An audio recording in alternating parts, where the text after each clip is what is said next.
आपका अपना पसंदीदा 5 टाइम वेब चैनल। बिस्मिल्लाहिर्रहमानिर्रहीम। जेॾो तुंहिंजो नाम आज बि ओडियाई मंगा सभिनी ॾिसंदड़नि पीढ़ी प्यारनि सिक वारनि खे अस्सलाम वालेकुम या अली मदद। दोस्तों, हमेशह जीअं कंहिं न कंहिं सुठे फ़नकार सां गॾु तव्हांजी ख़िदमत में हाज़िर हूंदा आहियूं। जीअं फ़नकार सां असीं गॾु आहियूं उहा पाण सखर जी आहे, तमामु सुठी आवाज़ जी मालिक आहे, मोहतरमा सिंगर अंजुम परी साहिबा। उन जा कलाम सुठा सुठा इंशाअल्लाह तव्हांखे ॿुधाईंदासीं ऐं उन सां गुफ़्तगू कंदासीं। उन खां अॻु में जिन बि दोस्तनि असांजो चैनल हींअर जॉइन कयो आहे त महिरबानी करे असांजे चैनल खे लाइक कंदा, सब्सक्राइब कंदा, शेयर कंदा त जीअं असांजो हर ईंदड़ वीडियो सभ खां पहिरियां तव्हां ताईं पहुचे। अस्सलाम वालेकुम या अली मदद। वालेकुम अस्सलाम मौला अली मदद। अंजुम परी साहिबा, तव्हां असांखे इहो ॿुधाईंदा त तव्हां पंहिंजी मौसीक़ी शुरूआत कॾहिं खां कई आहे ऐं तव्हांजो मौसीक़ी में उस्ताद केरु रहियो आहे? सर, मुंहिंजो उस्ताद आहे मोहम्मद नवाज़ अब्बासी, घोटकी ज़िले जो तमामु बहितरीनु कीबोर्ड मास्टर आहे ऐं बाजे मास्टर आहे। तमामु माशाल्लाह उहो मुंहिंजो उस्ताद आहे। अलाह उनखे हयाती ॾे ऐं मां उनजी शागिर्दियाणी आहे गाने बदी। ऐं मां स्टार्ट कयो आहे तक़रीबन मूंखे 9-10 साल थी चुका आहिनि। अचो त असीं अंजुम परी खां पुछूं था त हींअर असांखे कंहिंजो कलाम ॿुधाए पई।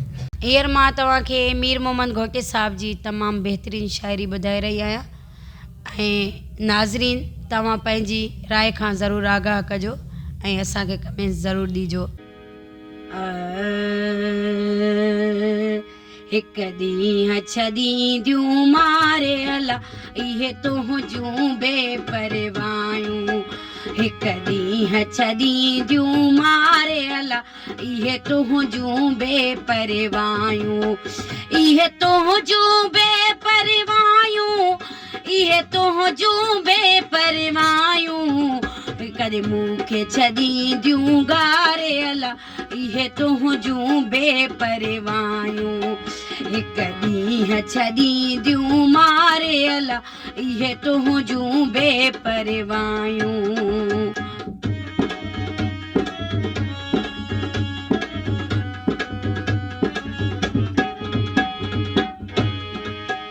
ॾींहं राति रोवां थी हंध में, ॼणो कैद आहियां कंहिं बंद में।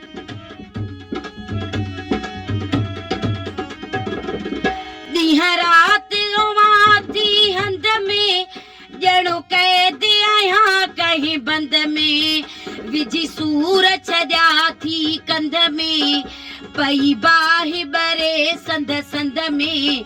थी तड़पां दग ऐं पंध में, लॻी झोरी आहे जिंद में, आहे साहु बि अटकियल तंद में। रखियूं इश्क उधायूं अंध में, रब ॼाणे अहिड़े वंद में। मुंहिंजूं रोज़ करनि थियूं तबाहियूं अला इहे तुंहिंजूं बेपरवायूं। हिकु ॾींहुं छॾींदियूं मारे अला इहे तुंहिंजूं बेपरवायूं। हिकु ॾींहुं छॾींदियूं मारे अला इहे तुंहिंजूं बेपरवायूं। अचो त असीं अंजुम परी खां पुछूं था त हींअर असांखे कंहिंजो कलाम ॿुधाए पई। हींअर मां तव्हांखे तमामु घोटकी शहर जो भलोड़ शाइर, तमामु सुठो शाइर मंसूर लतीफ़ साहिब जो तमामु बहितरीनु सॉन्ग आहे जेको मां तव्हां सभिनि जे नज़र कयां पई। ऐं नाज़रीन असांखे कमेंट कजो ऐं लाइक कजो त जीअं असांखे ख़बर पए त केतिरो तव्हांखे हीउ गीत पसंदि आयो। वॾी महिरबानी। आखिरी पहर में अच तूं मूं पिरी, आखिरी पहर में अच तूं मूं पिरी। मां तोखां रूबरू मोकिलायूं वञा अञा मूं ॾे रहियल। जे पिरी पांद थी अञा मूं ॾे रहियल। जे पिरी पांद थी वींदे वींदे उहे बि चुकायूं वञा। आख़िरी पहर में अच तूं मूं ॾे पिरी, मां तोखां रूबरू मोकिलायूं वञा अञा मूं ॾे रहियल।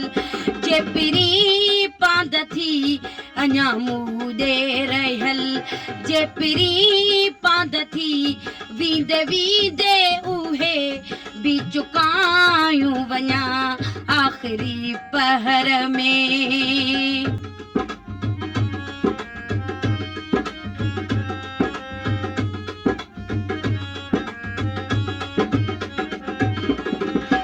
तोखे किए चवामा है फुती वयो मंसूर लतीफ ज़ईफ थी।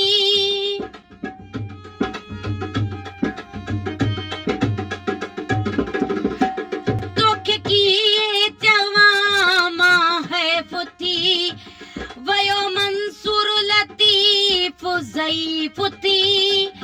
अलविदा अलविदा आखिरी आखिरी मौज पूरी कंदे तू वसीयत अगर मौज पूरी कंदे तू वसीयत अगर तुझो चहिरो अखिन में लिकायूं वञा आखिरी पहर में। अच तू मूदे पिरी मां तो खारू बरू मोकिलायूं वञा अञा मूदे रहल जे पिरी पांद थी अञा मूदे रहल जे पिरी पांद थी वींदे वींदे उहे भी चुकायूं वञा आखिरी पहर में। आपका अपना पसंदीदा 5 टाइम वेब चैनल